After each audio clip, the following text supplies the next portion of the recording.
ਸਤਿ ਸ਼੍ਰੀ ਅਕਾਲ। ਮੈਂ ਹਾਂ ਜਸਵੀਰ ਤੇ ਚੱਕ ਦੇ ਟੀਵੀ ਦੇ ਪ੍ਰੋਗਰਾਮ ਪੱਖ ਦੀਆਂ ਖਬਰਾਂ ਦੇ ਵਿੱਚ ਤੁਹਾਡਾ ਸਵਾਗਤ ਹੈ। ਕੁਝ ਤਾਜ਼ਾ ਤਰੀਨ ਖਬਰਾਂ ਤੇ ਕੁਝ ਨੁਕਤਿਆਂ ਦੇ ਉੱਤੇ ਅਸੀਂ ਇਸ ਪ੍ਰੋਗਰਾਮ ਦੇ ਦੌਰਾਨ ਝਾਤ ਪਾਵਾਂਗੇ। ਕੋਸ਼ਿਸ਼ ਰਹੇਗੀ ਕਿ ਵਿਸਥਾਰਤ ਤੇ ਸਕਾਰਾਤਮਕ ਚਰਚਾ ਕੀਤੀ ਜਾਵੇ ਤਾਂ ਕਿ ਉਹਨਾਂ ਨੁਕਤਿਆਂ ਮੁੱਦਿਆਂ ਜਾਂ ਫਿਰ ਖਬਰਾਂ ਦੀ ਹਕੀਕਤ ਤੇ ਸੱਚ ਖੁੱਲ੍ਹ ਕੇ ਤੁਹਾਡੇ ਸਾਹਮਣੇ ਆ ਸਕੇ। ਔਰ ਇਸ ਕੋਸ਼ਿਸ਼ 'ਚ ਮੇਰੇ ਨਾਲ ਸਟੂਡੀਓ 'ਚ ਮੌਜੂਦ ਰਹਿੰਦੇ ਨੇ ਉੱਘੇ ਸਾਹਿਤਕਾਰ ਤੇ ਸੀਨੀਅਰ ਪੱਤਰਕਾਰ ਦੇਸਰਾਜ ਕਾਲੀ ਜੀ। ਕਾਲੀ ਜੀ, ਜੀ ਆਇਆਂ ਕਹਿੰਦੇ ਪ੍ਰੋਗਰਾਮ ਦੇ ਵਿੱਚ। ਮਿਹਰਬਾਨੀ। ਔਰ ਇਸ ਤੋਂ ਇਲਾਵਾ ਸੀਨੀਅਰ ਪੱਤਰਕਾਰ ਰਾਕੇਸ਼ ਆਨੰਦ ਵੀ ਸਾਡੇ ਨਾਲ ਹੋਣਗੇ। ਆਨੰਦ ਜੀ, ਤੁਹਾਨੂੰ ਵੀ ਜੀ ਆਇਆਂ ਕਹਿੰਦੇ ਆ। ਥੈਂਕਸ ਜਸਵੀਰ। ਸ਼ੁਰੂਆਤ ਇਸ ਪ੍ਰੋਗਰਾਮ ਦੀ ਕਰਦੇ ਆ ਕਿਉਂਕਿ ਅਸੀਂ ਲਗਭਗ ਰੋਜ਼ਾਨਾ ਹੀ ਇਸ ਨੁਕਤੇ ਦੇ ਉੱਤੇ ਕੋਈ ਨਾ ਕੋਈ ਗੱਲ ਜ਼ਰੂਰ ਕਰਦੇ ਆ ਕਿ ਪੰਜਾਬ ਦੇ ਵਿੱਚ ਜਸਟਿਸ ਰਣਜੀਤ ਸਿੰਘ ਕਮਿਸ਼ਨ ਦੀ ਰਿਪੋਰਟ ਤੋਂ ਬਾਅਦ ਜਿਹੜਾ ਸਿਆਸੀ ਸਮਾਜਿਕ ਤੇ ਧਾਰਮਿਕ ਮਾਹੌਲ ਬਣਿਆ ਆ, ਉਹ ਮਾਹੌਲ ਖਾਸਾ ਉਲਝਣ ਭਰਪੂਰ, ਉਥਲ ਪੁਥਲ ਵਾਲਾ ਤੇ ਸਿੱਧੇ ਤੌਰ ਤੇ ਵੀ ਕਹਿ ਸਕਦੇ ਕਿ ਤਣਾਅ ਭਰਪੂਰ ਬਣਦਾ ਨਜ਼ਰ ਆ ਰਿਹਾ। ਇਹਨਾਂ ਹਾਲਾਤਾਂ ਦੇ ਵਿੱਚ ਸਾਡੀਆਂ ਸਿਆਸੀ ਪਾਰਟੀਆਂ ਇਸ ਮਾਹੌਲ ਨੂੰ ਸ਼ਾਂਤ ਕਰਨ ਦੇ ਵਿੱਚ ਜਾਂ ਮਸਲਿਆਂ ਦੇ ਹੱਲ ਲੱਭਣ ਦੇ ਵਿੱਚ ਘੱਟ ਧਿਆਨ ਦੇ ਰਹੀਆਂ ਨੇ, ਬਲਕਿ ਤਿੱਖੀਆਂ ਬਿਆਨਬਾਜ਼ੀਆਂ ਦੇ ਨਾਲ ਇੱਕ ਦੂਜੇ ਨੂੰ ਠਿੱਬੀ ਲਾਉਣ ਦੇ ਵਿੱਚ ਜ਼ਿਆਦਾ ਕਾਰਜਸ਼ੀਲ ਨਜ਼ਰ ਆ ਰਹੀਆਂ ਨੇ।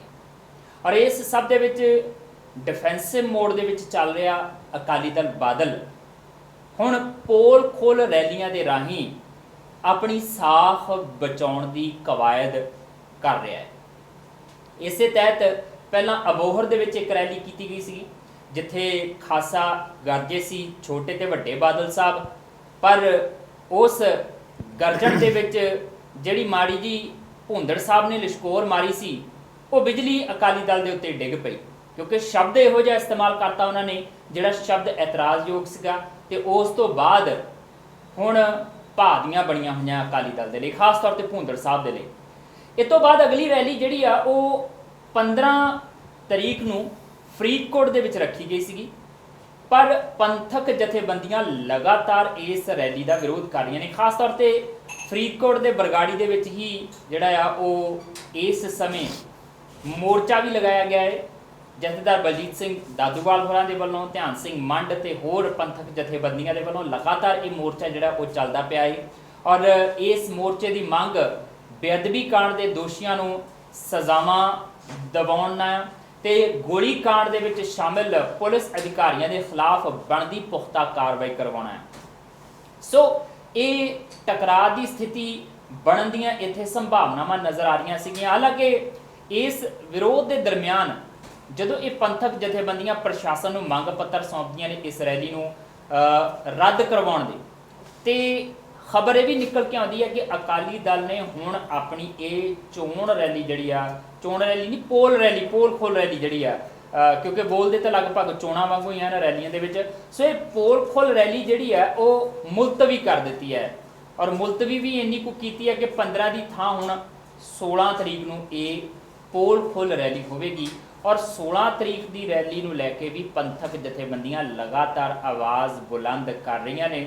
ਔਰ ਭਾਈ ਬਲਜੀਤ ਸਿੰਘ ਦਾਦੂਵਾਲ ਹੋਰਾਂ ਨੇ ਤਾਂ ਬਾਕਾਇਦਾ ਇਹ ਕਹਿ ਦਿੱਤਾ ਆ ਕਿ ਭਾਈ ਪਿਛਲੀ ਰੈਲੀ ਦੇ ਵਿੱਚ ਪ੍ਰਕਾਸ਼ ਸਿੰਘ ਬਾਦਲ ਹੋਰਾਂ ਨੇ ਕਿਹਾ ਸੀਗਾ ਕਿ ਕਾਂਗਰਸ ਜਿਹੜੇ ਆ ਉਹ ਹਿੰਦੂ ਸਿੱਖ ਏਕਤਾ ਨੂੰ ਨੁਕਸਾਨ ਪਹੁੰਚਾਉਣਾ ਚਾਹੁੰਦੀ ਹੈ, ਪਾੜੇ ਪਾਉਣਾ ਚਾਹੁੰਦੀ ਹੈ। ਤੇ ਦਾਦੂਵਾਲ ਹੋਰਾਂ ਮੁਤਾਬਕ ਤਾਂ ਪ੍ਰਕਾਸ਼ ਸਿੰਘ ਬਾਦਲ ਹੁਣੀ ਪਾੜੇ ਪਾ ਰਹੇ ਆ ਇਹ ਰੈਲੀਆਂ ਕਰਕੇ, ਕਿਉਂਕਿ ਜੇ ਰੈਲੀਆਂ ਕਰਦੇ ਨੇ, ਤਿੱਖੀਆਂ ਭਾਸ਼ਣਬਾਜ਼ੀਆਂ ਕਰਦੇ ਨੇ ਤੇ ਉਹਨਾਂ ਦੇ ਨਾਲ ਭੜਕਾਹਟ ਪੈਦਾ ਹੁੰਦੀ ਹੈ, ਵਰਨਾ ਹਿੰਦੂ ਸਿੱਖ ਏਕਤਾ ਅਜੇ ਬਣੀ ਹੋਈ ਹੈ ਪੰਜਾਬ ਦੇ ਵਿੱਚ। ਦੇਸਰਾਜ ਕਾਲੀ ਜੀ, ਹੁਣ ਰੈਲੀਆਂ ਦੇ ਖਿਲਾਫਤ ਜਿਹੜੀ ਹੈ ਉਹ ਵੀ ਇੱਕ ਨਵੇਂ ਨੁਕਤੇ ਨਾਲ ਸ਼ੁਰੂ ਹੋ ਗਈ। ਪਹਿਲਾਂ ਕਾਲੀਆਂ ਝੰਡੀਆਂ ਦਿਖਾਈਆਂ ਜਾਂਦੀਆਂ ਸੀਗੀਆਂ, ਨਾਅਰੇਬਾਜ਼ੀ ਕੀਤੀ ਜਾਂਦੀ ਸੀ ਸੁਖਬੀਰ ਬਾਦਲ ਦੇ ਖਿਲਾਫ, ਤੇ ਹੁਣ ਪੋਲ ਖੋਲ ਰੈਲੀਆਂ ਰੱਦ ਕਰਵਾਉਣ ਦੀਆਂ ਕਵਾਇਦਾਂ ਵੀ ਚੱਲ ਪਈਆਂ ਨੇ। ਜਸਵੀਰ, ਪੋਲ ਖੋਲ ਰੈਲੀਆਂ ਰੱਦ ਹੋਣ ਜਾਂ ਹੋ ਜਾਣ, ਮੈਨੂੰ ਲੱਗਦਾ ਇਸ਼ੂ ਜਿਹੜਾ ਹੈ ਨਾ,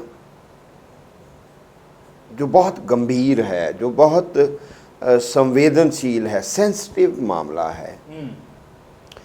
अकाली दल उस मामले नूं उन्नी संवेदना नाल नहीं लै रहे।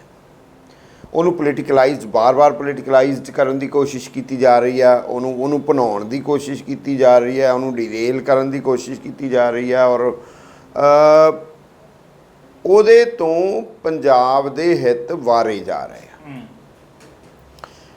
ਅਬੋਹਰ ਵਾਲੀ ਰੈਲੀ ਦਾ ਤੁਸੀਂ ਜ਼ਿਕਰ ਕੀਤਾ ਔਰ ਉਸ ਨੁਕਤੇ ਦਾ ਵੀ ਜ਼ਿਕਰ ਕੀਤਾ ਜਿਸ ਨੁਕਤੇ ਬਾਰੇ ਜੋ ਸਾਬਕਾ ਮੁੱਖ ਮੰਤਰੀ ਪ੍ਰਕਾਸ਼ ਸਿੰਘ ਬਾਦਲ ਹੋਰਾਂ ਦੀ ਸ਼ੈਲੀ ਹੈ ਜੀ, ਉਸ ਸ਼ੈਲੀ ਤੋਂ ਬਿਲਕੁਲ ਹਟਵਾਂ ਬਿਆਨ ਕਿ ਇਸ ਮਾਮਲੇ ਦੇ ਵਿੱਚ ਸਰਕਾਰ ਧਿਆਨ ਨਹੀਂ ਦਿੰਦੀ ਤਾਂ ਹਿੰਦੂ ਸਿੱਖ ਏਕਤਾ ਖਤਰੇ 'ਚ ਪੈ ਸਕਦੀ ਹੈ। ਭਾਈ ਮੈਨੂੰ ਤਾਂ ਸਮਝ ਨਹੀਂ ਆਈ ਇਸ ਗੱਲ ਦੀ ਜੀ। ਹਿੰਦੂ ਸਿੱਖ ਦਾ ਤਾਂ ਇਹ ਮਾਮਲਾ ਹੀ ਨਹੀਂ ਹੈ, ਨਾ ਦਲਿਤ ਸਿੱਖ ਦਾ ਮਾਮਲਾ ਆ ਜੀ। ਭੌਰ ਨੇ ਸੁਖਦੇਵ ਸਿੰਘ ਭੌਰ ਹੋਰਾਂ ਨੇ ਇਹਨੂੰ ਦਲਿਤ ਵਰਸਸ ਸਿੱਖ ਬਣਾਉਣ ਦੀ ਕੋਸ਼ਿਸ਼ ਕੀਤੀ। ਪ੍ਰਕਾਸ਼ ਸਿੰਘ ਬਾਦਲ ਹੋਰੀ ਹਾਲਾਂਕਿ ਉਹ ਜਿਸ ਵੇਲੇ ਬੇਅਦਬੀ ਘਟਨਾਵਾਂ ਹੁੰਦੀਆਂ ਨੇ ਖੁਦ ਮੁੱਖ ਮੰਤਰੀ ਹੈ ਔਰ ਉਹਨਾਂ ਦਾ ਬਰਖੁਰਦਾਰ ਜਿਹੜਾ ਹੈ ਸੁਖਬੀਰ ਬਾਦਲ ਹੋਰੀ ਉਹ ਗ੍ਰਹਿ ਮੰਤਰੀ ਨੇ, ਹੋਮ ਮਿਨਿਸਟਰ ਨੇ। ਬੇਅਦਬੀਆਂ ਹੁੰਦੀਆਂ ਨੇ, ਗੋਲੀ ਚੱਲਦੀ ਆ, ਬੰਦੇ ਮਰਦੇ ਨੇ, ਜਿਨ੍ਹਾਂ ਦੇ ਸਾਰਾ ਗ੍ਰਹਿ ਉਲਟੇ ਪੈ ਜਾਂਦੇ ਆ ਔਰ ਤੁਸੀਂ ਇਹਨੂੰ ਹਿੰਦੂ ਸਿੱਖ ਏਕਤਾ ਦੇ ਵਿੱਚ ਜਸਵੀਰ ਪੰਜਾਬ ਗਵਾਹ ਆ ਅਸੀਂ ਸਾਰੇ ਲੋਕ ਕਿ ਪੰਜਾਬ ਅੱਤਵਾਦ ਝੁਲਸਿਆ ਪੂਰੀ ਤਰ੍ਹਾਂ ਜੀ, ਪਰ ਹਿੰਦੂ ਸਿੱਖ ਏਕਤਾ ਕਿਤੇ ਵੀ ਤੁਹਾਨੂੰ ਡੋਲਦੀ ਨਜ਼ਰ ਨਹੀਂ ਆਈ। ਬਿਲਕੁਲ ਪੰਜਾਬ ਔਰ ਸ੍ਰੀ ਗੁਰੂ ਗ੍ਰੰਥ ਸਾਹਿਬ ਨੂੰ ਲੈ ਕੇ ਜਸਵੀਰ ਜੋ ਉੱਤੇ ਨਾ ਹਿੰਦੂ ਸਿੱਖ ਈਸਾਈ ਦਲਿਤ ਕੋਈ ਨਹੀਂ ਆ, ਸਾਰੇ ਪੰਜਾਬੀ ਨੇ ਉੱਥੇ ਔਰ ਉਹ ਪੰਜਾਬੀ ਸ੍ਰੀ ਗੁਰੂ ਗ੍ਰੰਥ ਸਾਹਿਬ ਦੇ ਵਿੱਚ ਆਸਥਾ ਰੱਖਦੇ ਨੇ। ਮੋਰੈਲਿਟੀ ਸਿਖਾਉਂਦਾ ਹੈ ਗੁਰੂ ਗ੍ਰੰਥ ਸਾਹਿਬ ਦੇ ਵਿੱਚ, ਨੈਤਿਕ ਵਿਚਾਰ ਨੇ ਔਰ ਗਰੀਬ ਦੀ ਰੱਖਿਆ ਦੀ ਗੱਲ ਕਰਦੇ ਆ, ਵੰਡ ਖਾਣ ਦੀ ਗੱਲ ਕਰਦੇ ਆ। ਘਾਲ ਖਾਏ ਕਿਛ ਹੱਥੋਂ ਦੇ, ਉਹਨਾਂ ਦਾ ਰਾਹ ਇਹ ਹੈ ਨਾਨਕ ਰਾਹ ਪਛਾਣੀਏ ਸੇ, ਉਹਨਾਂ ਦਾ ਰਾਹ ਘਾਲ ਖਾਏ ਕਿਛ ਹੱਥੋਂ ਦੇ, ਮਿਹਨਤ ਕਰਕੇ ਖਾਣਾ ਹੈ ਔਰ ਕਿਸੇ ਦੀ ਹੈਲਪ ਕਰਨਾ ਹੈ ਜੀ। ਉਹ ਏਡੂ ਵੱਡਾ ਰਾਹ, ਏਡੂ ਵੱਡੀ ਫਿਲਾਸਫੀ ਕਿਹੜੀ ਹੋ ਸਕਦੀ ਹੈ? ਇਹਦੇ ਵਿੱਚ ਕਿੱਥੇ ਧਰਮ ਦੀ ਗੱਲ ਹੈ, ਇਹਦੇ ਵਿੱਚ ਕਿੱਥੇ ਜਾਤ ਦੀ ਗੱਲ ਹੈ, ਇਹਦੇ ਵਿੱਚ ਕਿੱਥੇ ਵਰਗ ਦੀ ਗੱਲ ਹੈ? ਇਹ ਤਾਂ ਐਨਾਲਿਸਿਸ ਹੈ ਇੱਕ ਇੱਕ ਸ਼ਬਦ ਦੀ ਜੋ ਫਿਲਾਸਫੀ ਹੈ। ਤਾਂ ਉੱਥੇ ਤੁਸੀਂ ਇਹਨੂੰ ਹਿੰਦੂ ਸਿੱਖ ਬਣਾਉਣ ਦੀ ਕੋਸ਼ਿਸ਼, ਉਹ ਵੀ ਪ੍ਰਕਾਸ਼ ਸਿੰਘ ਬਾਦਲ ਹੋਣਾ ਵਰਗੇ ਜਿਹੜੇ ਇਹ ਦਾਅਵਾ ਕਰਦੇ ਨੇ ਕਿ ਮੈਨੂੰ ਮਤਲਬ ਅੱਧੀ ਸਦੀ ਤੱਕ ਦਾ ਸਮਾਂ ਹੋ ਗਿਆ, ਅੱਧੀ ਸਦੀ ਤੋਂ ਉੱਪਰ ਤੱਕ ਦਾ ਸਮਾਂ ਹੋ ਗਿਆ ਇੰਡੀਅਨ ਪੋਲਿਟਿਕਸ ਦੇ ਵਿੱਚ ਔਰ 15 ਸਾਲ ਮੈਨੂੰ ਪੰਜਾਬ ਦੇ ਲੋਕਾਂ ਨੇ ਸੱਤਾ ਦੇ ਸਿਖਰ ਤੇ ਬਿਠਾਇਆ, 15 ਸਾਲ ਤੱਕ ਮੁੱਖ ਮੰਤਰੀ ਰਹੇ ਨੇ, ਉਹ ਆਪ ਦਾਅਵਾ ਕਰਦੇ। ਤਾਂ ਭਾਈ ਤੁਸੀਂ ਇਹ ਦਾਅਵਾ ਕਰਦੇ ਹੋ ਤਾਂ ਫਿਰ ਪੰਜਾਬ ਦੀ history, political history, social history and social psychology ਤੁਸੀਂ ਉਸ ਦਾ ਖੁਲਾਸਾ ਕਰੋ, ਉਹਦੇ ਮੁਤਾਬਕ ਕੋਈ ਗੱਲ ਕਰੋ ਤਾਂ ਕਿ ਤੁਸੀਂ ਤਾਂ ਬਲਦੀ ਦੇ ਪੁੱਥੇ ਜਵਾ ਰਹੇ ਹੋ, ਤੁਸੀਂ ਤਾਂ ਇਸ਼ੂ ਨੂੰ ਹੋਰ ਪਾਸੇ ਨੂੰ ਲਿਜਾ ਰਹੇ ਹੋ, ਤੁਸੀਂ ਸਮਾਜ ਨੂੰ ਪਾੜਨਾ ਚਾਹ ਰਹੇ ਹੋ। ਔਰ ਫਿਰ ਇਹੋ ਜਿਹੀਆਂ ਜਿਹੜੀਆਂ ਰੈਲੀਆਂ ਜਸਵੀਰ ਹੋਣਗੀਆਂ, ਪੋਲ ਖੋਲ ਹੋਣ ਜਾਂ ਪਤਾ ਨਹੀਂ ਕੀ ਪੋਲ ਖੋਲਣੀ ਹੈ, ਕਿਹਦੀ ਪੋਲ ਖੋਲ ਰਹੀ ਆ? ਪੋਲ ਤਾਂ ਭਾਈ ਹੁਣ ਵਾਰੀ ਤੁਹਾਡੀ ਆਈ ਹੋਈ ਹੈ, ਜਿਹੜੇ ਤੁਸੀਂ 10 ਸਾਲ ਕੀਤਾ ਆ ਪੋਲ ਤਾਂ ਉਹ ਖੁੱਲ੍ਹਣੇ ਆ, ਅਜੇ 2-3 ਸਾਲ ਤਾਂ ਉਹ ਖੁੱਲ੍ਹਣੇ ਹੀ ਖੁੱਲ੍ਹਣੇ ਆ। ਕਿਉਂਕਿ ਜੇ ਇਸ ਤਰੀਕੇ ਦੇ ਨਾਲ ਹਰ ਤਰ੍ਹਾਂ ਦਾ mafia, land mafia, cable mafia, sand mafia, transport mafia, ਯਾਨੀ ਔਰ ਜਿਸ ਤਰੀਕੇ ਦੇ ਨਾਲ ਨਸ਼ੇ 'ਚ ਨੌਜਵਾਨ ਗਏ, ਜਿਸ ਤਰੀਕੇ ਦੇ ਨਾਲ ਹਥਿਆਰਾਂ ਦੇ ਲਾਇਸੈਂਸ ਵੰਡੇ ਗਏ, ਜਿਸ ਤਰੀਕੇ ਨਾਲ ਗੈਂਗਸਟਰ ਪੈਦਾ ਹੋਏ, 500-550 ਗੈਂਗਸਟਰ ਤੁਸੀਂ ਸੋਚ ਸਕਦੇ ਹੋ ਛੋਟੇ ਜਿਹੇ ਪੰਜਾਬ ਦੇ ਵਿੱਚ 500-550 ਗੈਂਗਸਟਰ, ਤੁਹਾਡੀ 20,000 ਇੰਡਸਟਰੀ ਜਿਹੜੀ ਆ ਉਹ ਮਾਈਗ੍ਰੇਟ ਕਰ ਗਈ, ਤੁਹਾਡੇ ਪੀਰੀਅਡ ਦੇ ਵਿੱਚ ਮਾਈਗ੍ਰੇਟ ਕਰ ਗਈ ਉਹ ਜੀ। ਤੁਹਾਡੇ ਤੁਸੀਂ ਬਾਹਰੋਂ ਤਾਂ ਕਿਸੇ ਨੇ ਕੀ ਇਨਵੈਸਟ ਕਰਨਾ, ਜਸਵੀਰ 20,000 ਇੰਡਸਟਰੀ ਮਾਈਗ੍ਰੇਟ ਕੀਤੀ। ਮਾਈਗ੍ਰੇਟ ਵੀ ਛੋਟਾ ਜਿਹਾ ਸੂਬਾ ਸਾਡੇ ਵਿੱਚੋਂ ਹੀ ਪਾੜ ਕੇ ਬਣਾਏ ਹੋਏ ਸੂਬੇ ਵੱਲ ਨੂੰ, ਹਿਮਾਚਲ ਵੱਲ ਨੂੰ ਮਾਈਗ੍ਰੇਟ ਕਰ ਗਈ ਔਰ ਤੁਸੀਂ ਨਾ ਆਪਣੀ ਬਿਊਰੋਕ੍ਰੇਸੀ ਨੂੰ ਡੱਕ ਸਕੇ, ਨਾ ਕੋਈ ਐਸਾ ਜਿਹਾ ਪੋਲੀਟੀਕਲ ਸਥਿਰਤਾ ਜਿਹਨੂੰ ਆਪਾਂ ਕਹਾਂਗੇ, ਸਟੇਬਿਲਿਟੀ ਜਿਹਨੂੰ ਕਹਾਂਗੇ, ਉਹ ਦਿਖਾ ਸਕੇ ਕਿ ਕੋਈ ਤੁਹਾਡੇ ਵੱਲ ਨੂੰ ਪ੍ਰੇਰਿਤ ਹੋਵੇ ਕਿ ਅਸੀਂ ਪੰਜਾਬ ਦੇ ਵਿੱਚ ਸਥਿਰਤਾ ਵਾਲਾ ਮਾਹੌਲ ਹੈ, ਪੰਜਾਬ ਦੇ ਵਿੱਚ ਭ੍ਰਸ਼ਟਾਚਾਰ ਤੋਂ ਰਹਿਤ ਮਾਹੌਲ ਹੈ, ਪੰਜਾਬ ਦੀ ਸਰਕਾਰ ਪੰਜਾਬ ਦੀ ਅਪਲਿਫਟਮੈਂਟ ਵਾਸਤੇ ਤਿਆਰ ਖੜੀ ਹੈ, ਪੰਜਾਬ ਦੀ ਸਰਕਾਰ ਜੇ ਕੋਈ ਨਿਵੇਸ਼ ਕਰਨਾ ਚਾਹੁੰਦਾ, ਕੋਈ ਇੰਡਸਟਰੀ ਲਾਉਣਾ ਚਾਹੁੰਦਾ, ਉਹਦੀ ਹੈਲਪ ਕਰਨ ਲਈ ਤਿਆਰ ਖੜੀ ਆ। ਇਹੋ ਜਿਹਾ ਤਾਂ ਕੋਈ ਮਾਹੌਲ ਨਹੀਂ ਤੁਸੀਂ ਦਿੱਤਾ। ਔਰ ਹੁਣ ਤੁਸੀਂ ਪੋਲ ਕਿਹਦੀ ਖੋਲ੍ਹਣੀ ਹੈ? ਪੋਲ ਹੁਣ ਤੁਹਾਡੀ ਖੁੱਲ੍ਹਣੀ ਹੈ। ਔਰ ਇਸ ਪੋਲ ਖੋਲ ਰੈਲੀ ਦਾ ਜਸਵੀਰ ਦੁਖਾਂਤ ਹੁਣ ਹੋਰ ਘੋਰ ਦੁਖਾਂਤ ਕੀ ਹੈ ਕਿ ਇਹਨਾਂ ਰੈਲੀਆਂ ਦਾ ਵਿਰੋਧ ਜਿਹੜਾ ਕਰ ਰਿਹਾ ਆ ਉਹ ਤੱਤਾ ਐਲੀਮੈਂਟ ਆ।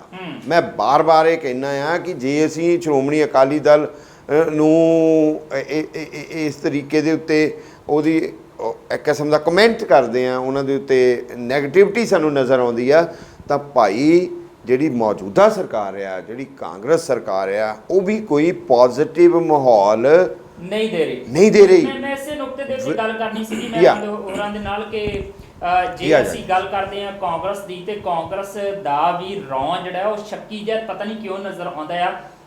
ਭਾਈ ਬਲਜੀਤ ਸਿੰਘ ਦਾਦੂਵਾਲ ਹੋਰੀ ਖੁਦ ਆਪਣੇ ਬਿਆਨ ਦੇ ਵਿੱਚ ਇਹ ਗੱਲ ਕਹਿੰਦੇ ਆ ਕਿ ਭਾਈ ਭੌਰ ਸਾਹਿਬ ਜੇ ਕੋਈ ਵਿਵਾਦਿਤ ਗੱਲ ਕਰਦੇ ਆ, ਧਾਰਮਿਕ ਅਪਸ਼ਬਦ ਬੋਲਦੇ ਆ, ਕਿਸੇ ਦੀਆਂ ਭਾਵਨਾਵਾਂ ਨੂੰ ਠੇਸ ਪਹੁੰਚਾਉਂਦੇ ਆ, ਤੇ ਮਿੰਟ ਨਹੀਂ ਲੱਗਦਾ ਉਹਨਾਂ ਦੇ ਪਰਚਾ ਵੀ ਦਰਜ ਹੋ ਜਾਂਦਾ, ਉਹਨਾਂ ਦੀ ਗ੍ਰਿਫਤਾਰੀ ਵੀ ਹੋ ਜਾਂਦੀ ਆ। ਭੁੰਦੜ ਸਾਹਿਬ ਦੇ ਖਿਲਾਫ ਸ਼ਿਕਾਇਤ ਦਰਜ ਕਰਵਾ ਦਿੱਤੀ ਹੈ, ਮੁਕੱਦਮਾ ਉਹ ਬਣਿਆ ਜਾਂ ਨਹੀਂ ਬਣਿਆ ਅਜੇ ਤੱਕ ਸਪਸ਼ਟ ਨਹੀਂ ਹੋਇਆ। ਉਹ ਕਹਿੰਦੇ ਉਹਨਾਂ ਦੀ ਗ੍ਰਿਫਤਾਰੀ ਤੱਕ ਨਹੀਂ ਹੋਈ। ਇਹਦਾ ਮਤਲਬ ਉਹ ਕਹਿੰਦੇ ਕਿ ਬਾਦਲਾਂ ਦੇ ਨਾਲ ਉਹ ਆਪਣੀ ਸਾਂਝ ਨਿਭਾਉਂਦੇ ਪਏ ਆ, ਪਿਆਰ ਨਿਭਾਉਂਦੇ ਪਏ ਆ। ਔਰ ਅਕਾਲੀ ਦਲ ਜਿੰਨਾ ਦੋਸ਼ੀ ਹੈ ਇਸ ਸਮੇਂ, ਉਨਾ ਹੀ ਕਾਂਗਰਸ ਵੀ ਦੋਸ਼ੀ ਹੈ ਪੰਜਾਬ ਦੇ ਹਾਲਾਤਾਂ ਨੂੰ ਵਿਗਾੜਨ ਦੇ ਵਿੱਚ। ਯਾਰ ਜਸਵੀਰ, ਜਿਸ ਤਰੀਕੇ ਨਾਲ ਬੇਅਦਬੀ ਮਾਮਲਿਆਂ ਨੂੰ ਹੈਂਡਲ ਕਰ ਰਹੀ ਹੈ ਸਰਕਾਰ, ਤਾਂ ਉਂਗਲੀ ਖੜੀ ਹੋ ਰਹੀ ਹੈ ਸਰਕਾਰ ਵਾਲੇ ਸਾਈਡ ਤੇ। ਕਿਉਂਕਿ ਜਸਵੀਰ, ਜਦੋਂ ਅਸੀਂ ਇਹ ਸਾਰੇ ਮਾਮਲੇ ਨੂੰ ਦੇਖਦੇ ਹਾਂ ਤਾਂ ਇੱਕ ਗੱਲ ਤੇ ਸਾਫ਼ ਤੇ ਸਪਸ਼ਟ ਆ ਪਾਣੀ ਵਾਂਗ, ਬਈ ਇਹ ਬੜਾ ਹੀ ਸੰਵੇਦਨਸ਼ੀਲ ਮੁੱਦਾ ਆ। ਔਰ ਇਸ ਸੰਵੇਦਨਸ਼ੀਲ ਮੁੱਦੇ ਨੂੰ ਓਨੀ ਹੀ ਸੰਵੇਦਨਾ ਦੇ ਨਾਲ ਹੈਂਡਲ ਕਰਨਾ ਪਏਗਾ ਸਾਰੀਆਂ ਧਿਰਾਂ ਨੂੰ। ਪਰ ਜਿਸ ਅਕਾਲੀ ਦਲ ਤੇ ਆਪਣੀ ਖਲੜੀ ਬਚਾ ਹੀ ਰਿਹਾ ਆ, ਅਟਰੈਕਟਿਵ ਹੋਣ ਦੀ ਕੋਸ਼ਿਸ਼ ਕਰਦਾ ਆ, ਅਟੈਕ ਕਰਨ ਦੀ ਕੋਸ਼ਿਸ਼ ਕਰਦਾ ਪਿਆ, ਪਰ ਉਹਦੇ ਆਪਣੇ ਉੱਪਰ ਹੀ ਆਈ ਜਾਂਦੀ ਹੈ ਪੋਲ ਖੋਲੀਆਂ ਰੈਲੀਆਂ, ਉਹਨਾਂ ਦੀ ਆਪਣੀ ਪੋਲ ਖੋਲੀ ਜਾ ਰਹੀ ਹੈ। ਪਰ ਜਦੋਂ ਅਸੀਂ ਕਾਂਗਰਸ ਦੀ ਗੱਲ ਕਰ ਰਹੇ ਹਾਂ, ਜਿਹਦੇ ਕੋਲ ਇਸ ਵੇਲੇ ਸਰਕਾਰੀ ਮਸ਼ੀਨਰੀ ਆ, ਔਰ ਜਿਸ ਦੇ ਮੋਢਿਆਂ ਦੇ ਉੱਪਰ, ਜਿਹਦੇ ਸਿਰ ਦੇ ਉੱਪਰ ਪੰਜਾਬ ਦੀ ਸੁਰੱਖਿਆ ਦੀ ਜ਼ਿੰਮੇਵਾਰੀ ਇਸ ਵੇਲੇ, ਨਾਟ ਓਨਲੀ ਸਿਕਿਉਰਿਟੀ ਬਲਕਿ ਪੰਜਾਬ ਦਾ ਵਿਕਾਸ, ਪੰਜਾਬ ਜਿਹੜਾ ਪਿਛਲੇ ਸਮੇਂ 'ਚ ਪਛੜਿਆ ਸੀ, ਪੰਜਾਬ ਜਿਨ੍ਹਾਂ ਹਲਕਿਆਂ 'ਚ ਜਿਨ੍ਹਾਂ ਚੀਜ਼ਾਂ ਦੇ ਵਿੱਚ ਪਿੱਛੇ ਚਲਾ ਗਿਆ ਸੀ, ਉਹਨੂੰ ਅੱਗੇ ਲਿਆਉਣ ਦਾ ਹੀ ਮੌਕਾ ਸੀ। ਪਰ ਸਮੱਸਿਆ ਕੀ ਆ ਰਹੀ ਹੈ ਵੀ ਜਿਹੜਾ ਲੋਕਾਂ ਦਾ ਮਨ ਜਿੱਤਣਾ ਆ, ਉਹ ਕੰਮ ਕਰਕੇ ਨਹੀਂ ਜਿੱਤਣਾ, ਉਹ ਇੱਧਰ ਉੱਧਰ ਦੀਆਂ ਗੱਲਾਂ ਕਰਕੇ ਜਿੱਤਣ ਦੀ ਕੋਸ਼ਿਸ਼ ਕਰ ਰਹੇ ਨੇ।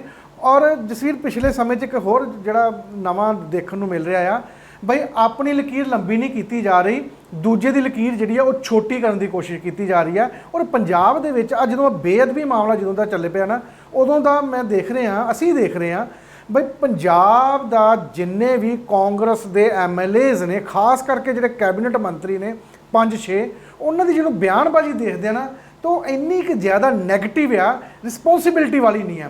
ਔਰ ਉਹ ਜਦੋਂ ਇਹ ਸਾਰਾ ਕੁਝ ਚੱਲ, ਔਰ ਭੜਕਾਹਟ ਹੈ ਜਸਵੀਰ। ਔਰ ਤੁਸੀਂ ਇੰਨੇ ਅਹਿਮ ਅਹੁਦਿਆਂ ਦੇ ਉੱਪਰ ਬੈਠੇ ਹੋ, ਸੁਰੱਖਿਆ ਦੀ ਜ਼ਿੰਮੇਵਾਰੀ ਤੁਹਾਡੇ ਸਿਰ ਤੇ ਆ, ਔਰ ਇਹ ਸਾਰੀ ਮਸ਼ੀਨਰੀ ਨੂੰ ਤੁਸੀਂ ਇਸ ਤਰੀਕੇ ਨਾਲ ਇਸਤੇਮਾਲ ਕਰਨਾ ਆ ਕਿ ਅਮਨ ਤੇ ਸ਼ਾਂਤੀ, ਲਾਅ ਐਂਡ ਆਰਡਰ ਕਾਇਮ ਰਹੇ, ਪਲੱਸ ਜਿਹੜਾ ਸੂਬਾ ਆ ਉਹ ਕਿਸੇ ਸਾਈਡ ਨੂੰ ਨਿਕਲੇ, ਇਕਨੋਮਿਕ ਗਰੋਥ ਵੱਲ ਨੂੰ ਹੀ ਨਿਕਲੇ। ਪਰ ਉਹ ਸਾਰੇ ਪੁਆਇੰਟ ਇੱਕ ਸਾਈਡ ਤੇ ਛੱਡ ਕੇ, ਔਰ ਇਸ ਤਰੀਕੇ ਦੇ ਨਾਲ ਬਿਆਨਬਾਜ਼ੀ ਚੱਲ ਰਹੀ ਹੈ ਵੀ ਕਦੀ ਵੀ ਕੋਈ ਵੀ ਪ੍ਰੋਬਲਮ ਕ੍ਰੀਏਟ, ਇਹੋ ਹੀ ਕਾਰਨ ਆ ਵੀ ਉਹ ਜਿਹੜੀ ਹੁਣ ਦੋਨਾਂ ਸਾਈਡਾਂ ਦੇ ਉੱਪਰ, ਚਾਹੇ ਓਪੋਜੀਸ਼ਨ ਆ, ਅਕਾਲੀ ਦਲ ਆ, ਔਰ ਚਾਹੇ ਕਾਂਗਰਸ ਆ, ਇਸ ਤਰ੍ਹਾਂ ਦੇ ਬਿਆਨ ਆ ਰਹੇ ਨੇ ਜਿਹੜੇ ਕਈ ਵਾਰੀ ਉਹਨਾਂ ਦਾ ਆਪਣੇ ਵਾਲੀ ਬੰਦੂਕ ਦਾ ਮੂੰਹ ਉਹਨਾਂ ਦੇ ਆਪਣੇ ਵਾਲੀ ਹੋਈ ਜਾ ਰਿਹਾ ਆ।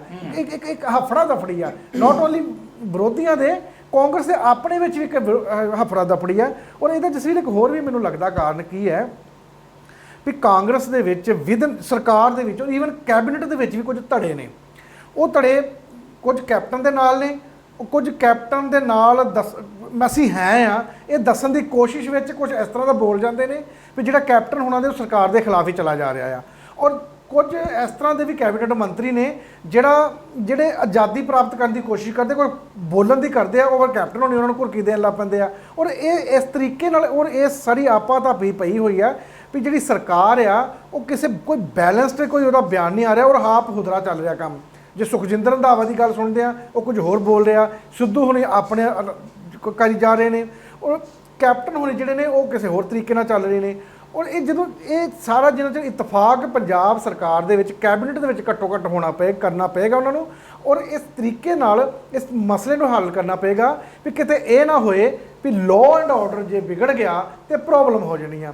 ਇੱਧਰ ਅਕਾਲੀ ਦਲ ਜਿਹੜਾ ਆ ਉਹਦੀ ਪੋਲ ਖੋਲ ਜਸਵੀਰ ਆਪਣੀ ਪੋਲ ਹੁਣ ਜਿਸ ਨਹੀਂ, ਉਹ ਜਾਣ ਬੁੱਝ ਕੇ ਮਾਹੌਲ ਖਰਾਬ ਕਰਨ ਦੀ ਕੋਸ਼ਿਸ਼ ਕਰ ਰਿਹਾ, ਕਿਉਂਕਿ ਉਹਦਾ ਸਾਰਾ ਇਲਜ਼ਾਮ ਕਾਂਗਰਸ ਦੀ ਸਰਕਾਰ ਤੇ ਆਏਗਾ। ਜੇ ਹਾਲਾਤ ਵਿਗੜਨਗੇ ਤੇ ਫਿਰ ਸਵਾਲ ਉੱਠਣਗੇ ਤੇ ਅਕਾਲੀ ਦਲ ਵੱਲੋਂ ਧਿਆਨ ਹਟ ਕੇ ਕਾਂਗਰਸ ਵੱਲ ਜਿਹੜਾ ਧਿਆਨ ਜਾਣਾ ਸ਼ੁਰੂ ਹੋ ਜਾਏਗਾ ਕਿ ਭਾਈ ਇਹਨੇ ਲਾਅ ਐਂਡ ਆਰਡਰ ਦੀ ਸਥਿਤੀ ਮੇਨਟੇਨ ਨਹੀਂ ਕੀਤੀ। ਕਿਉਂਕਿ ਸਵਾਲ ਸਰਕਾਰਾਂ ਦੇ ਉੱਤੇ ਉੱਠਦੇ ਨੇ, ਸਵਾਲ ਜਿਹੜੇ ਆ ਉਹ ਵਿਰੋਧੀ ਪਾਰਟੀਆਂ ਦੇ ਉੱਤੇ ਨਹੀਂ ਉੱਠਦੇ।